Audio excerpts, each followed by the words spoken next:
Hello there, guys. Welcome back to another video. It's a Transfer Target Live, and I've got a very, very special guest alongside me, the King of the North, Mr. Joe Butterfield, to chat about the Harry Kane news, which is going around today, and we'll get onto that in a very, very, very short while. Thank you so much to everyone who's joined in as well, by the way. Loads of people already here live to discuss Harry Kane and all that kind of stuff. Firstly, though, I want to do a quick little thing about OneFootball, if that's all right, you guys. I'm going to roll the clip because it's a big kind of competition that you guys should all enter. So I'm going to play this clip very, very quickly.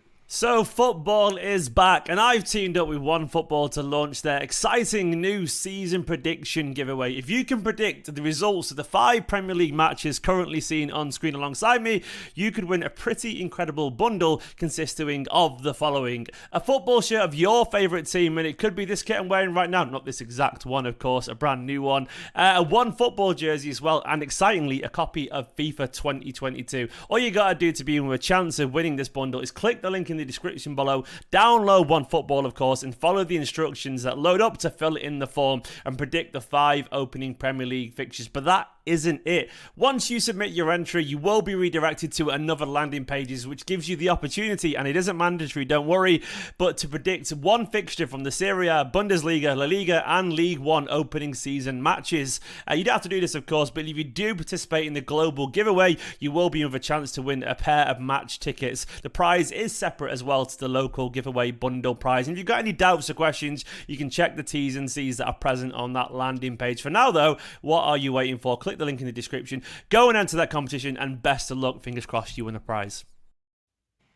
Indeed, fingers crossed you win a prize. Thank you, Pass Me, that film last week. Do what I said, though. Go and do that in the link in the description below, because you want to win a free copy of FIFA, let's be honest, and a OneFootball jersey, and obviously a potential Manchester City. I said jersey as if I'm American. A shirt, a football shirt, basically.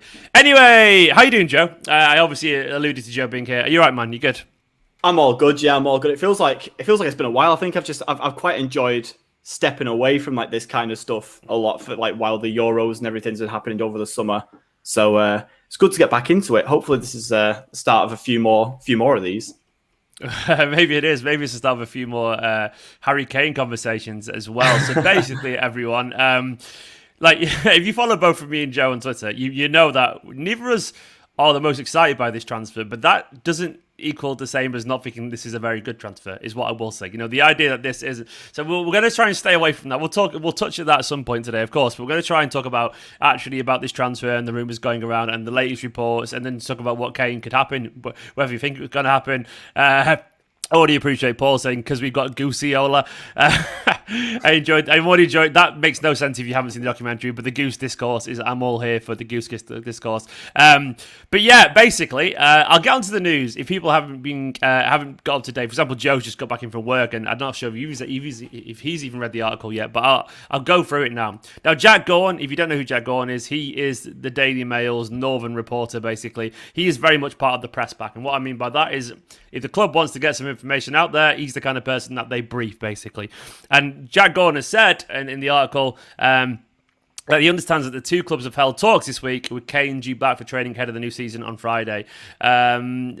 Basically, they suspect that the transfer will escalate once Tottenham's face the Premier League champions on Sunday, which makes an awful lot of sense. And we've held talks with a move for around 120 million, which could see us break the transfer record twice in one summer. Then we scroll down a little bit more. It could be they feel like a deal could be struck around that price, but then obviously with additional clauses, including on the transfer, blah, blah, blah, loads of kind of stuff about that. But basically, Jack feels relatively confident. Where do you stand on this feat in terms of what this report, Joe? I mean, do you think this is probably inevitable that it'd be a post-Spurs kind of thing as well? Because obviously that game really does... It frames everything, that game, doesn't it? Yeah. I think I think a few people have said now that like Daniel Levy's ego will not really allow him to sort of go into that first game of the new Premier League season playing against Harry Kane's team like immediately day one. And I think that was always, unless we were just going to like front up whatever Daniel Levy's asking price was day one, that was all. This kind of dragged out negotiation was always going to happen, kind of in the same way that it did when we dealt with them for Kyle Walker as well. Yeah. I think that just in terms of the fee, like I think it was always going to be, we were never going to pay the full thing up front. It was always going to be a case of we'll pay. Like, so Manchester City now can say this deal that's been put forward now gets accepted and Harry Kane signs for City.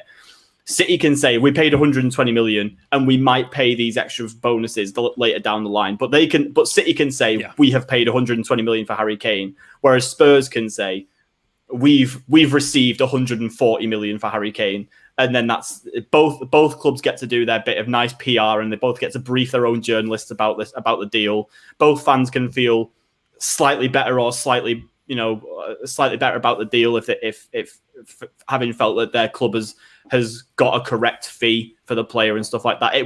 That kind of deal works all round for everyone on that side of things. You're absolutely right, by the way, because I've already seen a couple of comments in the live chat saying 120 million is a steal, and that is the point about PR and optics, isn't it? Because it is true. Clubs care about the perception, and City get to say it's 120 million, Spurs get to say it's 140 million, and everyone's kind of happy. Everyone gets to spread their message. And to be honest, look, if City are willing to spend that extra 20 million, if he reaches a certain amount of things, then they are willing to spend it. And what I mean by that is that's kind of all right. I'm going to presume it'll be heavily based around appearances and goals. And, if he gets an awful lot of goals, then yeah, do you know what? Maybe he has been worth it. I mean, what is your general impression of the timeline of this? Is it a case that it's generally after Monday? Do you think we would see it because what day? Next Monday's going to be the 15th or something like that, and obviously we've got a couple of weeks left for the window. But is there any reason really for Spurs to kind of hold on to this past Monday? After that game. The only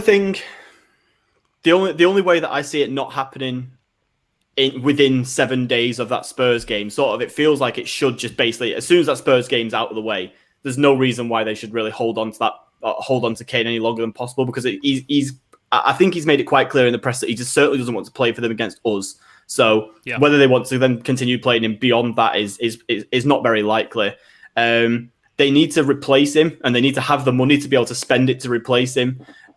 So I think they need to just sort of get that done so they can spend the next 2 weeks focusing on bringing somebody in rather than having to worry about the whole saga of getting him out.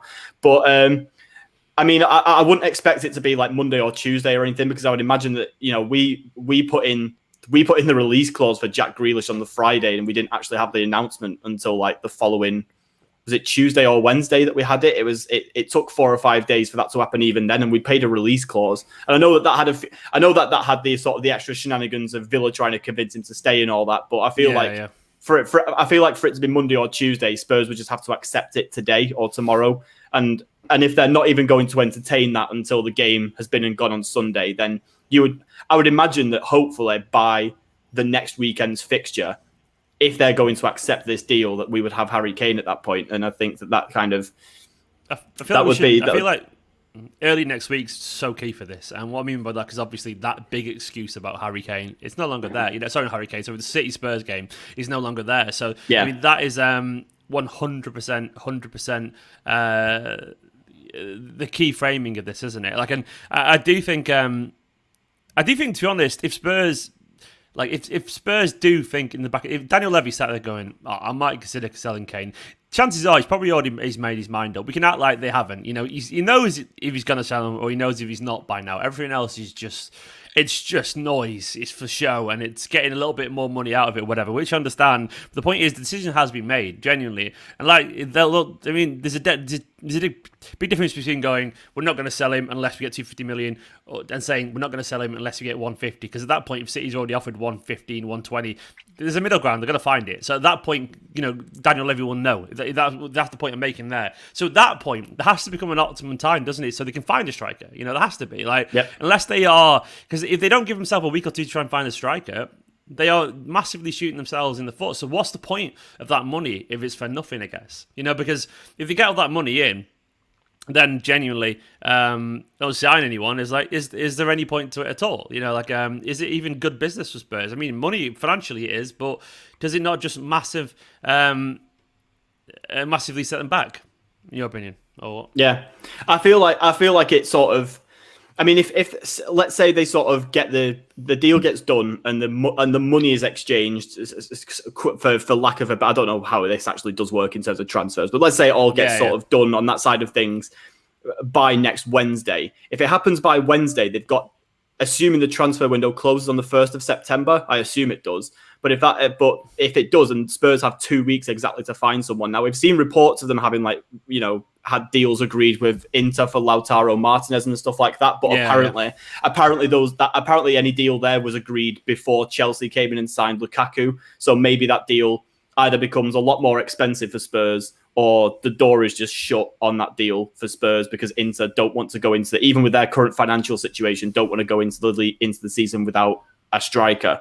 But I feel if Spurs knew they couldn't get anyone to replace him, I don't see why they would ever sell him. But I think they must be quite confident that they can, because but even if they can't, 130 million is a lot of money to turn down. Yeah. Even if it does leave you in a position where you have to play Son up front instead of Kane, that maybe takes Son out of his strongest position. But if it does that, and you've got 120 million sat in the bank, especially when you look at the amount of debt that Spurs are in at the moment, like that exactly, kind of money is just. I mentioned this because I did a podcast yesterday on 9320, and we kind of briefly touched on the sort of the financial side of things for Spurs, and the idea that it's just such an absurd amount of money that I don't see how, if Daniel Levy turns this deal down, I don't see how anybody joins Spurs from now. Like what kind of player? Because Spurs are a stepping stone kind of club, and if you know that the stepping stone club that you're joining will turn down offers of potentially, if they value you highly enough, of 130 to 150 million. They're not a good stepping stone, are they? It's just as simple as that. So I think that there's such a perception problem there, isn't it? Because they don't want to be that. Like they're not big enough to be. No, not big enough to be a big club, but they're not small enough to be a small club. And but Daniel Levy must recognise that. They must know internally behind the scenes that they're not title challengers. They can't look at the season they've just had and the financial restraints that are going to be on them because of having to pay off a £1 billion stadium over the next sort of 10, 20 years. Like they're not that team. They just sort of have to accept that what they are at the moment is a team that is hopefully buying. Well, they're not buying very low anymore. I mean, the fees that they're paying for that Romero, who it is, they've got a centre back. Like the numbers they're spending are quite big, but they've got to be looking at being that kind of a Dortmund level team where they just buy low and sell high and just do what they did during the Pochettino years, which is make smart low value signings that turn out to be very big, and just accept that maybe you've got to sell a few of them to raise some money. And so yeah, that's ultimately why I think that the deal does get done. Like they can't not accept this kind of money for Harry. Surely they can't get away with that. Maybe these days, maybe Leicester are just a new Spurs. Leicester they've won the Premier League for crying out loud. Maybe Leicester are just they've won an FA Cup. Maybe Leicester are just what Spurs used to think they are now. And I know there was Champions League final, but Spurs aren't what they used to be, and there's definitely an identity crisis there. I mean, one thing has just happened. Lukaku's just signed for Chelsea. It's been confirmed apparently as we're live right now. I think actually, and we say this stuff shouldn't matter, but we know that's going to happen. City knows it's going to happen, but this kind of stuff does add a little bit of pressure. And what I mean by that is like you almost have to respond when things like that happen. You do, because there's a perception thing, and also there's a quality thing that massively improves Chelsea. It does. It really, really does improve Chelsea. The one thing they lacked last year was goals, and every now and then, Nicola's just walked through the door. Hello, by the way. She's got him from work. But every now and then, there's a few, they're going to win a lot more games this season because he's going to score them goals that Timo Werner was missing last season. And there's chances that we wasted last season as well that we're going to have to take, and to maybe match that pace, we're going to have someone like Harry Kane. And so I do think that there'll be an element of Manchester City's board being a little bit restless with this, going, yeah, we want to get this done because we've seen them improving and them improving over there. Pep really wants it. During that conversation as well, by the way, we had on Twitter earlier, Stefan made a really good point about how the reason we want, and like regardless of what any of us think about Kane, the reason we want Kane right now is it's probably Jesus and Sterling's fault for faffing around in front of goal. And that's actually probably a very good point. We've driven Guardiola to the point where he wants the most safest bet he could think of for a load of goals. And I hadn't really thought about it that way. It's kind of as a result, not because we need a striker, it's because of our wastefulness. And they're two different things. You can have a striker and also be wasteful as a team.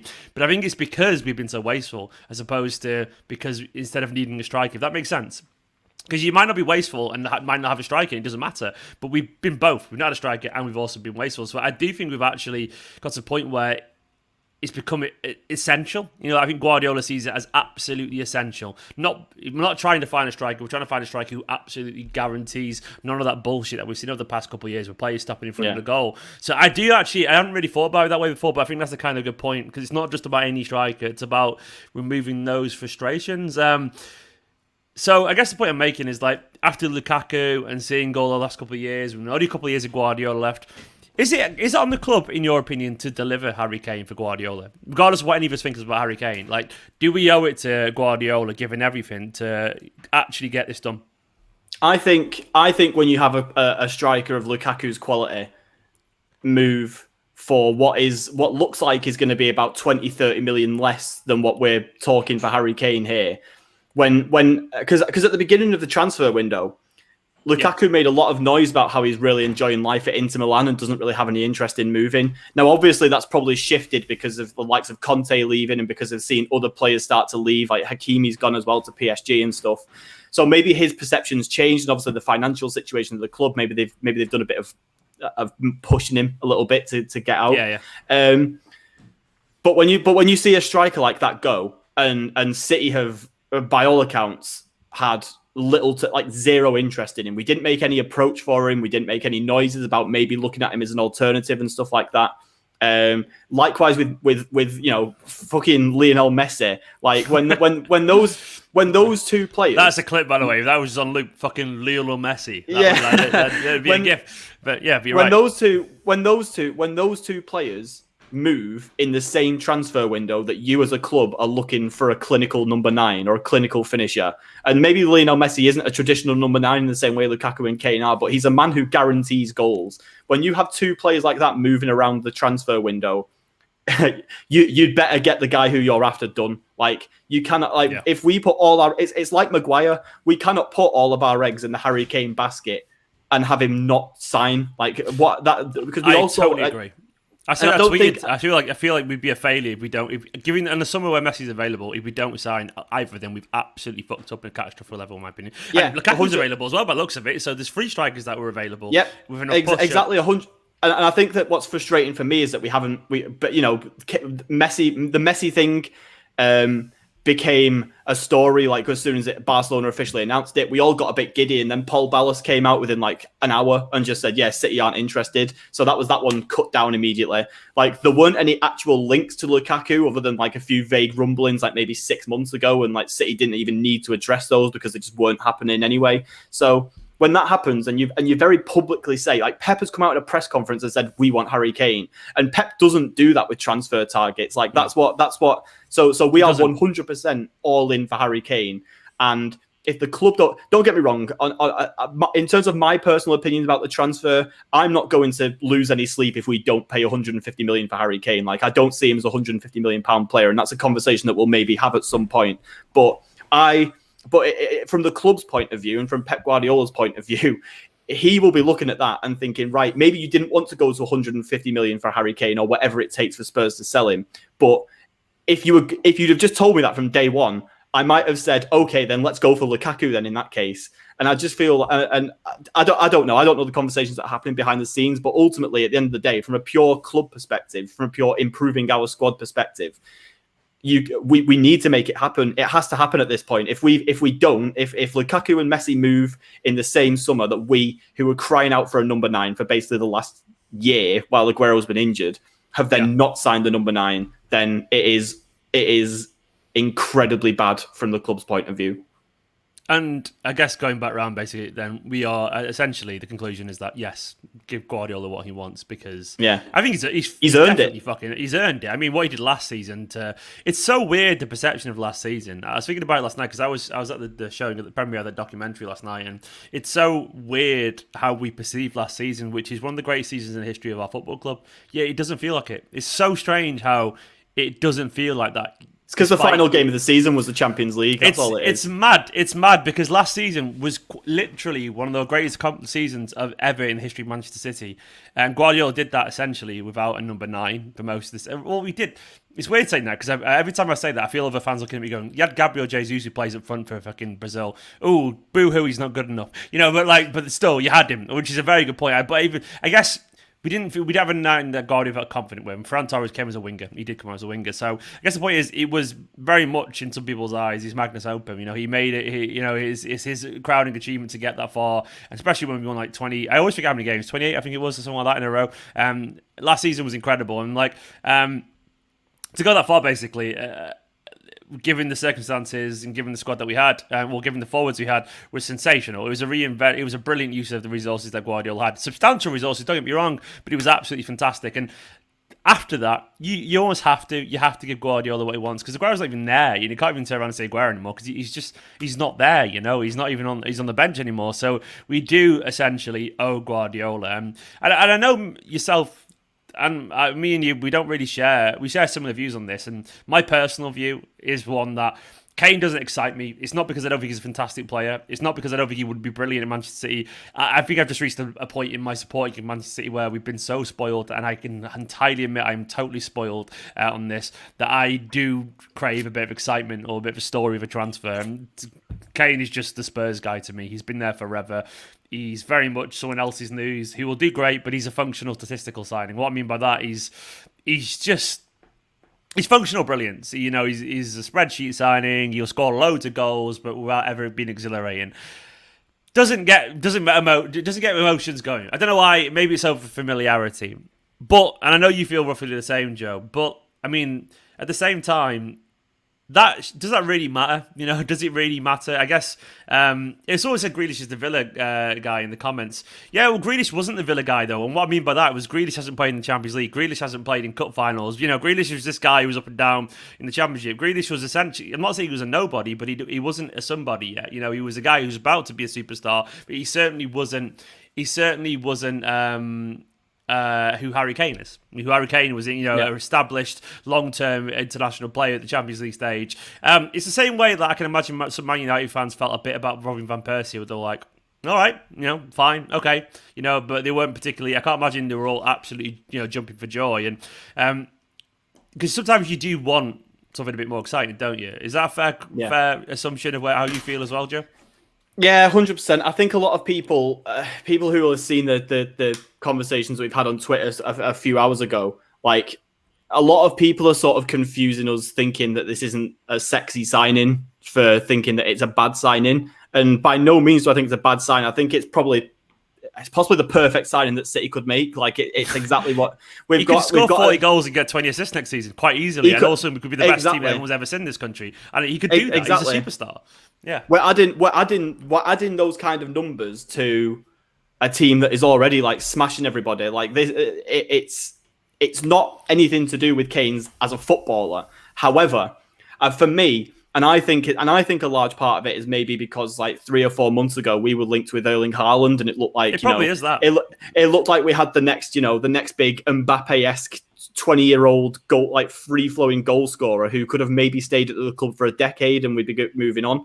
And that sort of feels like, we've had Aguero for 10 years, get a Haaland for 10 years, job done, provided there's no rival shenanigans. But like that felt like, it would have been massive. That felt like and people will say this about Kane as well, but Haaland would have felt like a statement, like signing the next big wonder kid who everybody's raving about.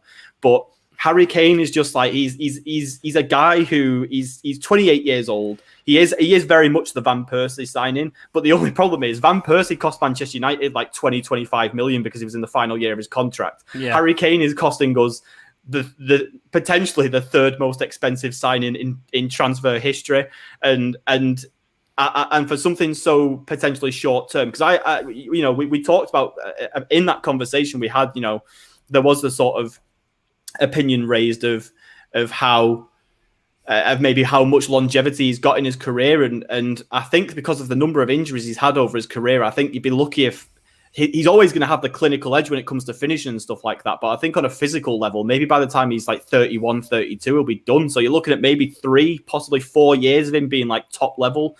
And I don't know, for the money that it costs, I would rather we had someone more young and who is guaranteed to be here for a long time. The point is, but there's not, and as everyone said to me, well, who then? Haaland's not available clearly.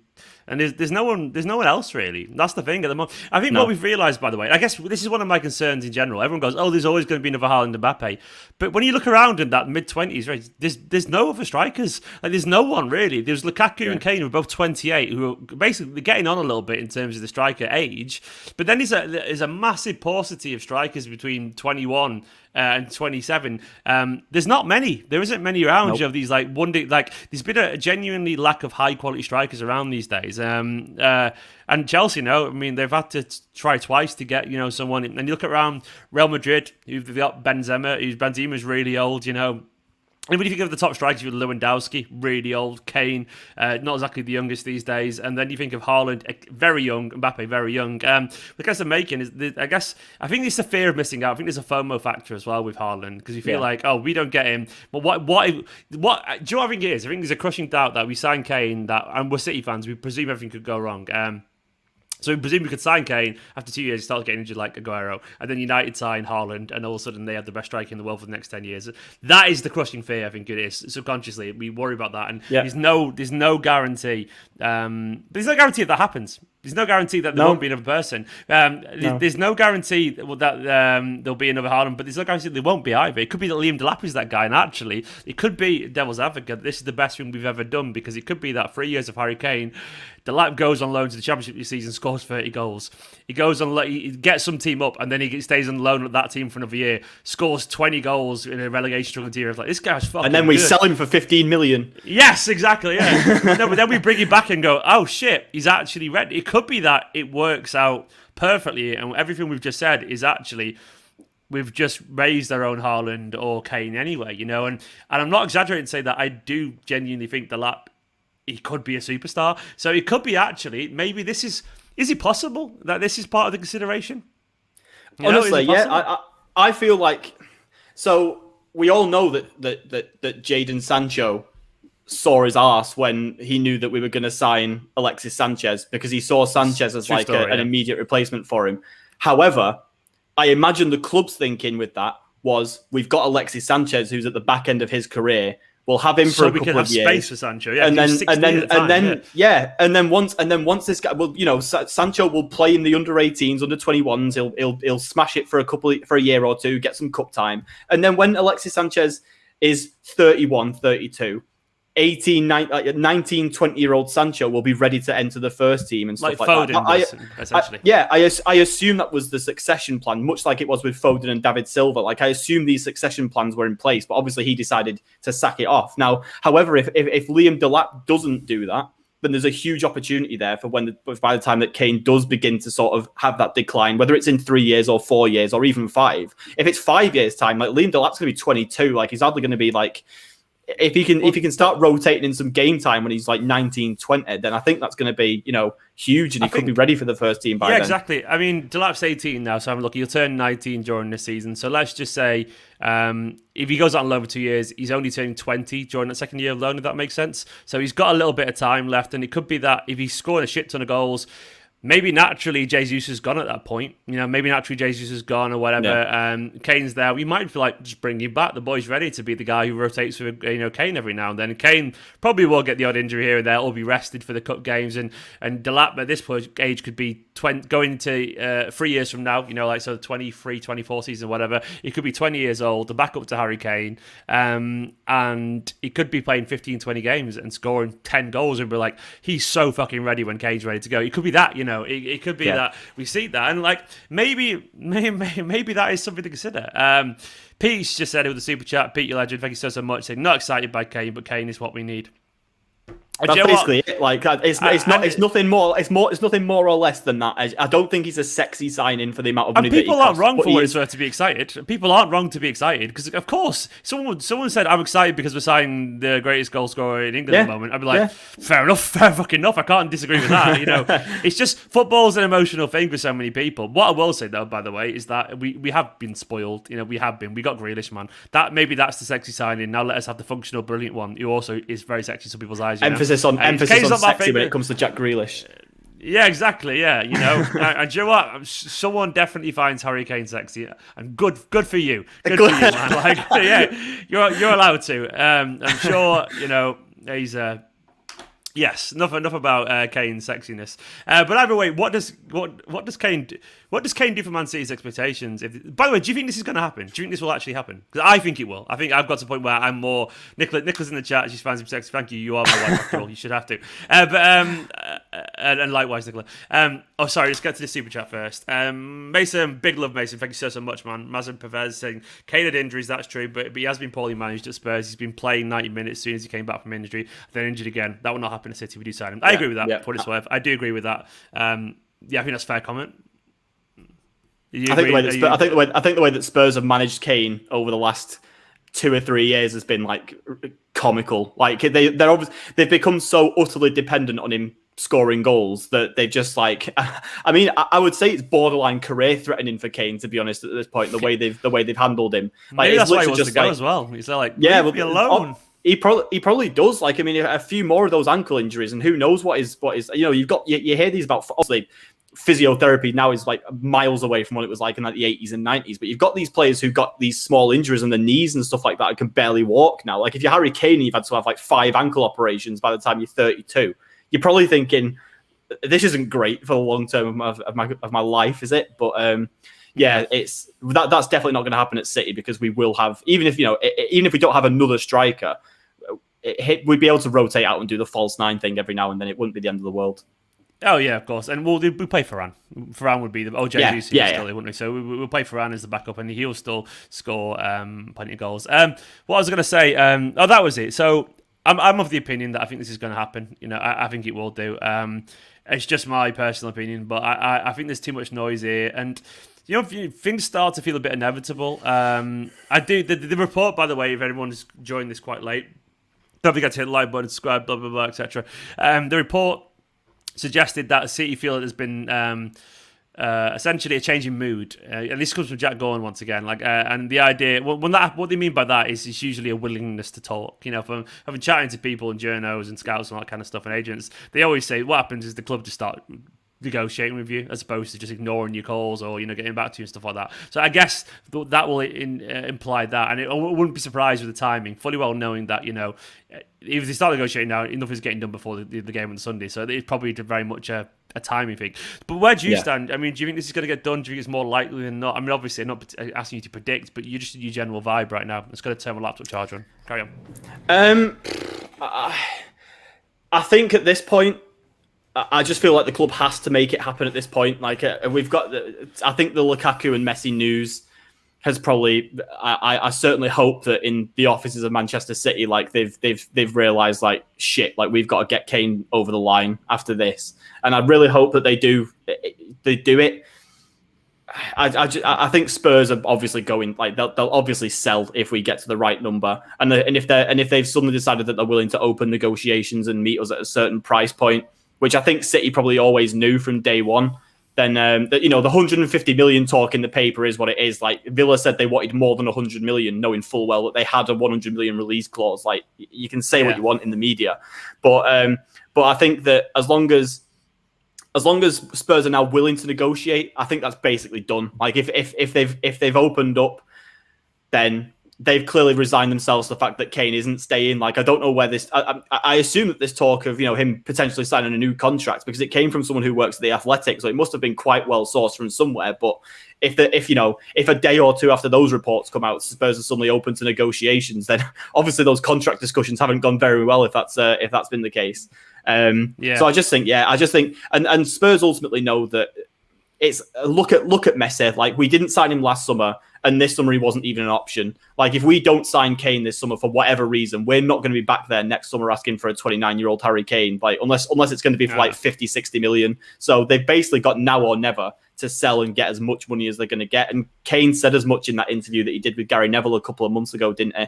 So I think it does happen, especially now with the developments from today. I think it's just, and it might be quite. If any Spurs fans are watching, this might sound really arrogant, but I think given that Spurs have given that the door is opening a little bit, I just think that's just it now. It's probably done. No, I think you're absolutely right. I think we're going to see more and more come out. I've just seen something on Twitter about, I think it's the Times journalist Paul Hurst, is it? Suggesting that the chat started again this week. I think my camera's about to go off. 1 second, let me just change my camera. Apologies about that, everyone. This chat started again this week ahead, but then they're expected to resume after the game on Sunday, which just fits into everything we've been discussing about how this game actually is loads more important than we realise and how it's framing everything. For me, now, I do think it's relatively inevitable. I think there's an acceptance among Spurs fans as well, which I think is important. I think that acceptance is really, really crucial to how these things are perceived. I want to, by the way, just do a little bit of a personal brag here. I'm going to play a clip. This is not a plug for this officially, but I want to play this clip anyway because I was on. I'm going to mention this in a video tomorrow and discuss it a little bit more. But I'm just going to show you this clip from a debate I had about Harry Kane with a few Premier League legends, which pains me to say. But I'm going to play this clip now. Basically, I want to know what your perception of Harry Kane trying to force him actually is. Does it really actually matter? What I mean by that, obviously fans, we care because we're fans of the club and all this kind of stuff. But Kane's trying to get what's good for his career. And if we're being honest, it's kind of commonplace in football. Van Dijk did it, at Southampton. I mean, ultimately, no one's going to say he made the wrong call there. He got, he's won a Champions League, he won the league, and this is from a City fan saying that. I mean, does it actually really matter? Is this all noise and he's just going to get what he wants and no one's going to care in 2 months anyway? Because we're debating, he should turn up for training, which obviously he should. Isn't this just part of the game, I guess I'm making? One great point. You should be sitting up here. That's a great point. That's a great point. I just have to get in there because I love Roy Keane. I hate that I think that, but I actually love Roy Keane as a pundit. He's great. He was. I'll talk about this in a video tomorrow, but briefly about it. But the context was that, by the way, was about the Spurs fan who said. He was actually disrespectful to name his own price, in that interview with Neville, which I kind of agreed with actually. I think he was slightly naming his. I actually kind of agreed with that, but then I guess the point I made, and which is awesome, but fucking Roy Keane is like, you should be sat up here, and for what it's worth, Sky, if you're watching, have me, I'll do it. I can be the new. I've got Mark Chapman, that'll do it. I can be the new affable guy who has a bit of a beard and brown hair, that'll do. But either way, the point we discussed there is that because everyone was arguing about the moralities of it, I didn't really verbalise it in the way that I wanted to. But my point was, does this really matter? He's got to be a fucking City player. I think we're all pretty much accepted it, and we can pontificate about the morals behind him not going to training when ultimately it's just a normal part of football, and that is my perception of this. It's just part of the game. What millionaires do. It's all a part of negotiation tactics, isn't it? And King kind of agreed with me. He did, which was kind of interesting. And we had a big old chat about that. I would say, by the way, go watch that video. It's the overlap debate. There's a bit where Roy Keane and Carragher are arguing with Ty from AFTV, which is just, I can't wait to watch this. What was going on? But there was, I guess the point I'm making is that there was a relative acceptance from even those three, Carragher, Neville, Keane, that they felt not. They didn't say it, but you could tell that they felt it's just going to happen. You could sense it. You could sense it. And once it's got to that point, it just kind of does happen, doesn't it? And I know that sounds a really basic analysis, but everyone just seemed to think this is probably just going to be football, and they did the whole Daniel Levy's a great negotiator, which I don't really buy into. Well, actually, to be honest, he kind of is. Maybe he is if he gets 150 million out of us, whatever. But I guess the idea is that it feels. I forgot what I was talking about now. I'm tired, but it does feel inevitable, basically. And once you get past that point, I mean, I feel like that's where transfers go. Then things become easier, and once the player, the pundits start talking about it and all this kind of stuff. I think and once the pundits as well have taken your side as well morally, which they have, if that makes sense, it becomes easier to go. Well, it wasn't my fault. If that makes sense. Yeah. I think the only real misstep from Kane here is that he did that stupid statement last Friday that really annoyed me. Where he was so stupid. it was such a basic PR error. Like just he wants to, and this is again something that I mentioned on the podcast that I recorded yesterday about it. But it feels like Kane wants to have his cake and eat it on a personal level. He wants to leave, but he wants to leave Spurs, who are making noises about, you know, being on the rise, brand new stadium, like let's win our first trophy. We've got like these great players, blah blah blah. He's basically Grealish in the Spurs fans, so he wants to be able to do that, but also have the fans love him.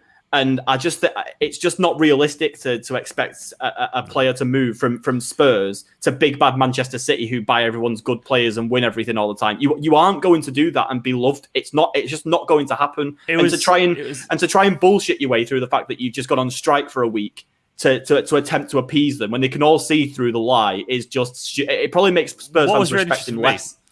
Was chatting to, well, I wasn't chatting to Neville, I was listening to Neville chat about it. He said that, and I believe this is true, he said Kane is a saint. Like, he's an absolute saint. Like, he doesn't drink, doesn't go out, anything. Like, he's like the most boring beige player you could possibly imagine, in a good way, you know, in terms of professionalism. But he said Neville's point was that he literally never does anything. He's squeaky clean as it squeaky clean gets. So there's a couple of conclusions from this, basically. Neville presumed, he said, maybe if Kane has done something like this as potentially unprofessional as this, not doing for training, maybe there's a reason, which obviously people didn't disagree with, really, broadly speaking, because you don't know if that's true. Or my conclusion is that he's tried this and actually fucking bottled it because it's not part of what he's like in general. And he hasn't also got an agent who's willing enough to tell him to calm down. This is part. He's certainly not got like a Raiola or a professional. Raiola's maybe not the most professional in the way he goes about it, but Raiola gets the job done. He's ruthless. He's ruthless. He understands the game. But Charlie Kane is just his brother who's fallen into this. You know, he won't understand the game in the same way. He doesn't have to. And I wouldn't be surprised if a lot of this decision about the statement comes from Harry himself, you know, his brother, because he's just, you know, just laughed at a comment. Kane defo drinks water and eats toast with no butter. Exactly. That's him. But I would not be surprised if this comes from Harry Kane, because I think he's kind of slightly bottled it a little bit. It was a stupid statement. It was unnecessary, really. It was ridiculous. Do it afterwards, you know. I mean, I get why he tried it, but it was so... You know, when someone tries something, it's so bad it's not even worth bothering trying. That's where it was at. And, like, the Spurs fans, they all saw through it, you know. It was so transparent. It's like it came a week later, you know, like come on, man. It's also the fact that his camp were the ones who were briefing the press that he was in fact on strike. It's like, well, you can't do that and then 4 days later go, nah, sorry, we always agreed that I would come back next week. I was never on strike. What I don't know where you've all got that from. It's like we've got that from you, Harry. Like you're the one who told everyone. Like it's just amateur hour. But hopefully he gets himself a new agent once he arrives here, because you need someone who's got a bit of professionalism. Maybe you won't need one after that. You know, that point is he gets He doesn't. He's just 5 years of scoring goals. Hopefully, I just hope that Charlie Kane's terrible at negotiating a contract, so we can get him on $100,000 a week or something like that. Yeah, fucking hell, yeah, I wouldn't be surprised. Charlie Kane is fake it till you make it. He's the proof of that. I don't want to sound cruel. Imagine some weird scenario where somehow he watched this, but someone told me that he wasn't the brightest spark, and then obviously this has unfolded how it has, and which That person wasn't lying. It's just Harry Kane's prerogative, isn't it? Like you see it with players a lot of the time. Like the players, like take Neymar for example. Neymar could have his pick of any professional footballing agency in the world with decades of industry experience, but his dad's his agent, and it's like same with Messi as well. Lots of the stuff that he does is through his dad, and like now Harry Kane's got his brother on board, and it's just like for some reason these players choose family members over agents, because obviously the natural assumption is they've got your best interests at heart. But on the other hand, they also don't have the knowledge of how to do these things in the correct way. And none of those players have handled their moves. You know, life experience. Yeah. Like Charlie Kane is a youngish bloke, and he hasn't got life. You know, like, I don't mean to patronise you, because I presume you're like 28 or something like that. But like, if I compare with like my life experience from 35, which I'm now to 28. You change every 6-7 years as a person. You do, and you'll feel the same when you're 35. You're my age. You do. So, like, the point I'm making is, I only just about now at my age, when I'm dealing with the real world, you're in the world and you're actually approaching down the halfway point of your life, which sounds crazy to say that. I only just about feel I understand the world now, and I feel like I did when I was in mid-20s, but I fucking didn't. And I know looking back, and this is the point I'm making is like Charlie Kane. you need experience with these kind of things, and I don't think Kane is well advised in the slightest. No. I mean, what Haaland's done, we can say we like it or not. He's got it fucking perfect. Actually, he's got his dad, who was an ex-footballer, and also the experience and leadership of Raiola, who gets shit done whether we like it or not. So that is the perfect combination, isn't it? Yeah, look at the difference between the two deals that we're looking like we're going to do this summer. Like Grealish, like yes, Villa fans. Villa fans. Barnett, was it Barnett?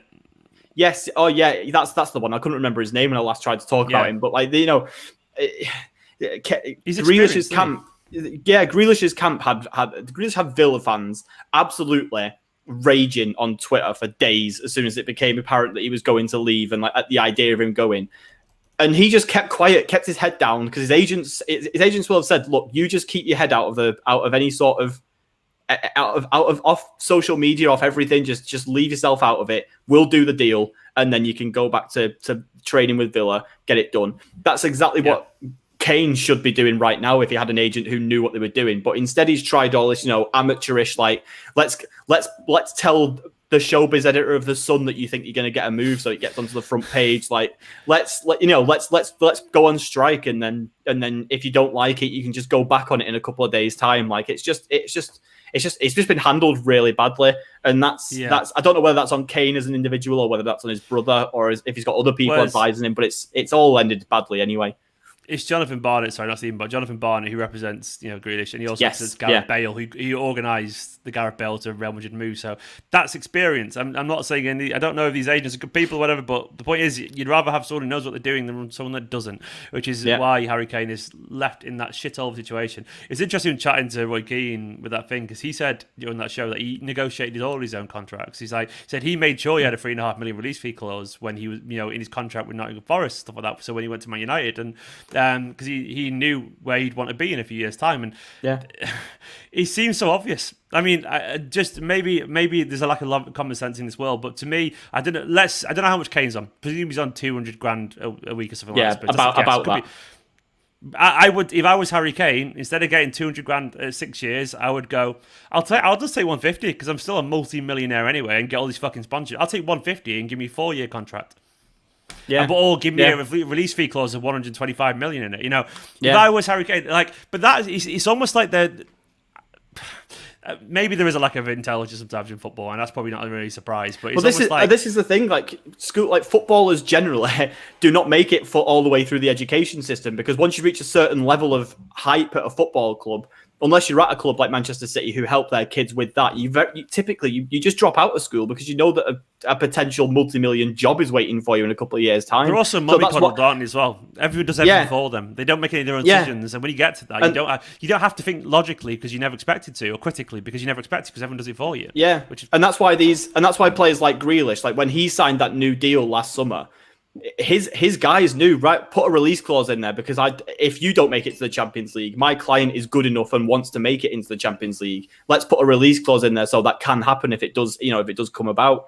And obviously Harry Kane, despite the fact that he signed that contract towards kind of the end of that spurt, like any well-professioned, any well-seasoned football man would be able to look at that squad and go, this is a squad that in 1 year is going to be on the decline, like a sharp decline, and like you don't want to be locked into a 6-year contract to that. It was the length of the contract was the issue. Like, I mean, 6 years is long even by football standards. It is like you see extensions, and they're always a couple of years here and there, or they're always 5 years is the usual lengthy one. And that, to be honest, how long has he got left in his contract? Or is it 3 years or 2 years? Four. I'm sure he signed it 2 years ago. It might be 3 years actually. I'll have a look. I think it's 3 years. But the point is, that 1 year makes a massive difference. Of course it does. It makes a huge, huge difference. 3 years, power. 3 years. So that it does make a difference. It does make a difference, because that threat, his value between 2 years and 1 year is absolutely halved. It does. Yeah. So, as someone just said in the comments, 6 years is just long in life in general. It is, and it seems that it's like the idea of committing your future for that long somewhere feels overly emotional. It doesn't feel sensible. I've been in my job for just over 6 years now, and I feel like I've never done anything else in my entire life. Like it's a long time. I've never had a job that long. It sounds crazy. It's a long time. 3 years, 2-3 years, the longest I've ever had a job. This is probably it. This one, which is weird, but. I don't know how you manage that. Like it's a long time. So when he turns 30, he will be half the price, as someone said in the comments. But Joe, we've been chatting for absolute ages. Obviously, I do. If everyone wants my opinion on this, obviously we've seen the reports today saying negotiations are picking up. I think that's probably true. It's come from Paul Hurst and Jack Gorn, and Fabrizio Romano as well said City have made another bid and whatever. I saw Asan tweeting that he thinks that's true as well. I know Asan chats to people and so on. I do think this is all true. I've seen the Blue Moon in the nose pushing. I haven't heard anything personally, and I don't always hear stuff like this. I've not really asked to be fair, but I think we're heading towards a relatively predictable end goal, which will be a compromise. City selling it as a 120 to 25 million transfer, Spurs selling it as a 140 to 150 million transfer based on a bunch of add-ons. And to be honest, the add-ons will be the kind of stuff where ultimately City won't care, because it'll be like, there'll be 5 million there if he wins the Ballon d'Or. But at that point, City will be like, well, he's the best player in the world. We don't care, Yeah. There'll be 5 million if he gets 30 goals in the Premier League every season, Who cares, at that point? So City won't care, so... Joe, thank you so much for coming on, man. And thank you to everyone watching. Go follow Joe. Follow Joe there. Joe's name is right there, at Joe Butters. That one. He's usually winding people up on Twitter. Not winding people, just getting a good old rant and argument. Because obviously the podcast's over at 9320 as well. Joe's a top bloke. So go and give him a follow on Twitter. Guys, thanks for watching. It's been good fun. I'll be back tomorrow morning. Also, once again, go and enter the competition in the link in the description below, the OneFootball one, where you get to try and predict a bunch of scores. And if you get it right, you get to basically win a OneFootball t-shirt, not saying jersey, a football kit or shirt of your choice, and FIFA 2022, which is pretty damn cool. For now, though, like, comment, subscribe, all the usual stuff. Give Joe a follow. Go check out 9320 and the Joe Show over there, the catchily named Joe Show. And like, subscribe, usual stuff. And I'll see you tomorrow for another video. In a bit, guys. Bye-bye.